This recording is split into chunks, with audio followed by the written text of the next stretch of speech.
ગુજરાતના ખેડૂતો દુઃખી છે. કારણ જે વાવસું થયું અને જે પારાવાર નુકસાનનો સામનો કરવો પડ્યો. બીજું, રાજકીય પાર્ટીઓ એમની રીતે મહેનત કરી રહી છે. એ હમણાં આમ આદમી પાર્ટી તો સતત કેટલાય સમયથી એમની સાથે છે અને લડત આપી રહી છે. મહાપંચાયતોના આયોજન થઈ રહ્યા છે. સરકારે 10,000 કરોડનું પેકેજનું જાહેર કર્યું, પરંતુ તેનાથી નથી પાર્ટી વિરોધ પક્ષોને પણ મંજૂર નથી ખેડૂતોને મંજૂર. તો આની અંદરથી હવે રસ્તો કેવી રીતે નીકળશે એવો સરકારનો વિષય છે. હવે આગામી આયોજનો આમ આદમી પાર્ટીના શું હોઈ શકે છે અને ખેડૂતોને હિતના ધ્યાનમાં લઈને આમ આદમી પાર્ટી શું કરવા જઈ રહી છે તે આપણે જાણવાનો પ્રયત્ન કરીશું. ઈશુદાનભાઈ ગઢવી આપણી સાથે જોડાઈ ગયા છે.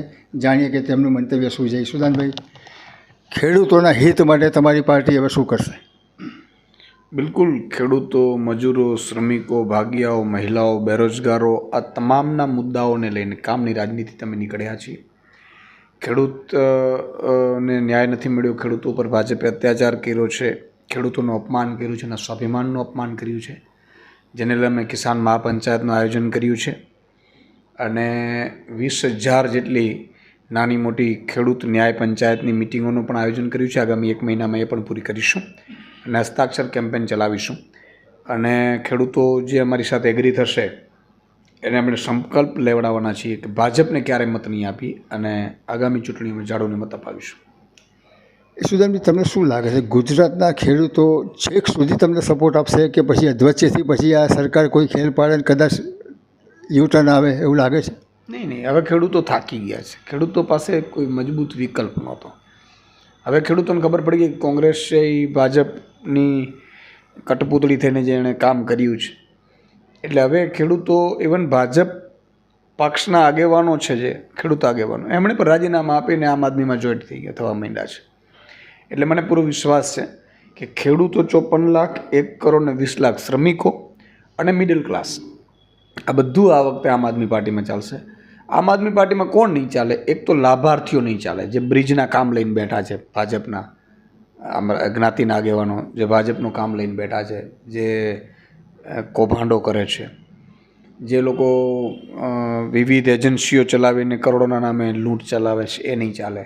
2-5% ઉદ્યોગપતિઓ છે જે ભાજપના રાજમાં મફતની ગૌચરો ખાય છે, એ આમ આદમીમાં નહીં ચાલે.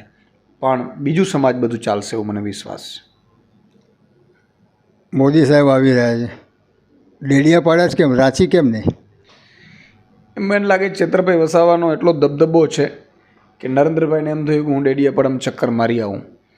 અને ભાજપને તો ભાજપ પાસે બીજો કોઈ નેતા જ નથી લોકોની લોભામણીઓ વાતો કરવાનું. પરંતુ નરેન્દ્રભાઈને મારે કહેવાનું છે કે તમે પ્રધાનમંત્રી છો, એક વિધાનસભા જેવી ચીજ માટે આપણે જઈએ આબરૂનું ધોવાણ થઈ જાય. અહીંયા પાછું કંઈ મળવાનું તો છે નહીં.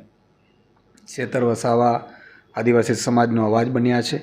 બીજું કે પ્રધાનમંત્રીએ રેલીઓમાં ઓછું, મિટિંગોમાં ધ્યાન આપવું પડે. આતંકવાદી હુમલાઓ થઈ રહ્યા છે, આ પ્રધાનમંત્રી ગૃહમંત્રી કરે છે શું? ચરકલો ફરકવો જોઈએ યાર. 11 વર્ષથી પ્રધાનમંત્રી છો અને તમારા આપણે દિલ્હીમાં કેપિટલમાં હુમલાઓ થાય, શરમ જેવી વાત છે. આપણા સૌ માટે શરમજનક ઘટના છે. એ એટલા માટે કે એ લોકો પ્રોપર ધ્યાન નથી આપતા.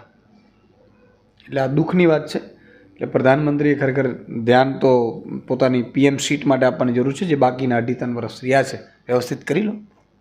સાહેબ, કેટલા લોકો જોડાયા હમણાં છેલ્લા 2 મહિનામાં? મને લાગે છે 25,000 જેટલા ભાજપ કોંગ્રેસના અદના કાર્યકર્તાઓ અને સામાજિક આગેવાનો જોડાયા છે. આ હતા ઈશુદાનભાઈ ગઢવી. તેમણે દાવો કર્યો છે કે 25,000 બીજેપી અને કોંગ્રેસના થઈને કાર્યકરો જોડાઈ ગયા છે. આગામી દિવસોમાં હજુ વધુ જોડાઈ શકે તેમ છે, કારણ કે ચૈતરભાઈ વસાવાએ સ્ટેટમેન્ટ આપ્યું છે કે 1 લાખ લોકો છે એ લોકો અમારી પાર્ટીમાં જોડાઈ રહ્યા છે, જેથી કરીને અમારો વ્યાપ વધવાનો છે. પરંતુ સામેની પાર્ટી એટલે કે ભારતીય જનતા પાર્ટીનો વ્યાપ કદાચ ઓછો થઈ શકે છે અથવા બિલકુલ ઘટી શકે એમ તેમ છે. હવે જોવાનું એ રહેશે કે આ વ્યાપની અસરો, જેમ કે આ કાર્યકરો નવા જે ભાજપના છે, કોંગ્રેસના છે, આમ આદમી પાર્ટીમાં જોડાઈ રહ્યા છે, ત્યાંના આવવાથી આમ આદમી પાર્ટીનો કેટલો વિકાસ થાય છે અને તેઓ સરકાર બનાવવા જાય છે કે નહીં તે જનતા નક્કી કરશે. બાકી હાલમાં તો પુનરાવર્તન કે પરિવર્તન એ જનતા જોશે. નમસ્કાર મિત્રો, હું ફિરોઝ ઈરાની આજે તમને એક નવી વાત કરવા આવ્યો છું.